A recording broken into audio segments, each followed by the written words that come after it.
কি ওনার ছবি তো দেখবো দূরের কথা, ওনাকেও আমার ভালো লাগে না। নায়কের মতো হতে হবে, যেটা বাস্তব কথা। বাস্তব বলতে ভয় পাই না আমি। উনি যে বেশি কমেডি করে এটা খারাপ লাগে। উনি একজন নায়কের মতো থাকবে। তার যেই ধরনের ফ্যাট হয়ে গিয়েছে তাকে কোরিওগ্রাফি করাইলে সেই স্টেজে আমার মনে হয় না হাঁটতে পারবে। নাম বলেন। জায়েদ খান, উনি হাঁটতে পারবেন না। ওনার ফিগারটাকে আগে ঠিক করতে হবে, জিম করতে হবে, প্যাট কমাতে হবে। ওনার অনেক ভুঁড়ি বেড়ে গেছে, আর উনি একটু কমেডি টাইপের করে। উনি একজন হিরো মানুষ।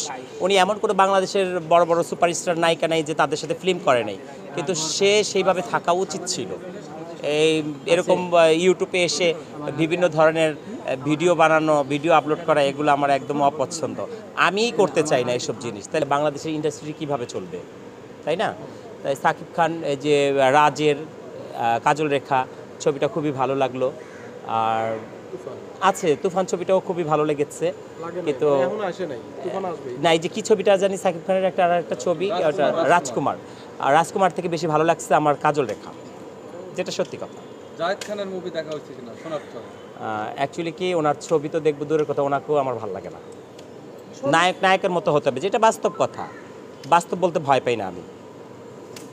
আর কিছু উনি যে বেশি কমেডি করে এটা খারাপ লাগে।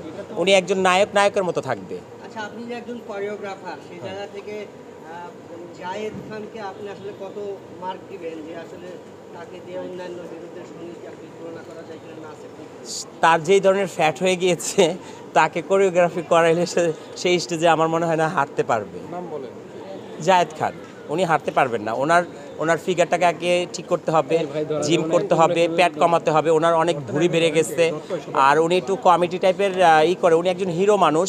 উনি এমন করে বাংলাদেশের বড় বড় সুপারস্টার নায়িকা নাই যে তাদের সাথে ফিল্ম করে নাই, কিন্তু সে সেইভাবে থাকা উচিত ছিল। এরকম ইউটিউবে এসে বিভিন্ন ধরনের ভিডিও বানানো, ভিডিও আপলোড করা, এগুলো আমার একদম অপছন্দ। আমিই করতে চাই না এসব জিনিস। তাহলে উনি কেন করবে? আমি ওনার থেকে অনেক অনেক অনেক অনেক অনেক অনেক নিচ্ছে, তারপর আমার ভালো লাগে না। আমি চাই ভালো কিছু করতে, ভালো যেন সমাজ দেখে আমাকে পছন্দ করে, ভালোবাসে। সব জায়গায় সব কিছু কিন্তু মানায় না। বাংলাদেশে আগে সালমান শাহ ছিল, আলমগীর সাহেব ছিলেন, রাজ্জাক সাহেব ছিলেন, তারপরে রিয়াজ, এদের ফিল্ম ভালো লাগতো। এখন সাকিব খানকে ভালো লাগে, আগে থেকেই সাকিব খানকে ভালো লাগে, এখনও ভালো লাগে। কেননা আমাদের দেশের একজন সুপারস্টার বাহিরের কান্ট্রিতে গিয়ে ছবি করতেছে, মুভি করতেছে, এটা আমাদের প্রশংসা না, আমাদের গর্ব না? ঠিক আছে। সাকিব খানের সাথে যদি আপনার ছবি করার কোনো সুযোগ আসে, সেক্ষেত্রে আপনি ছবি করবেন? আমি জানি এই ধরনের সুযোগ আসবে না, তারপর কিন্তু আমি কোনো দিক দিয়ে কম না। সাকিবের সাথে হবে যদি আমাকে কেউ কোনো পরিচালক অফার করে আর সাকিব যদি রাজি, অবশ্যই করবো না কেন?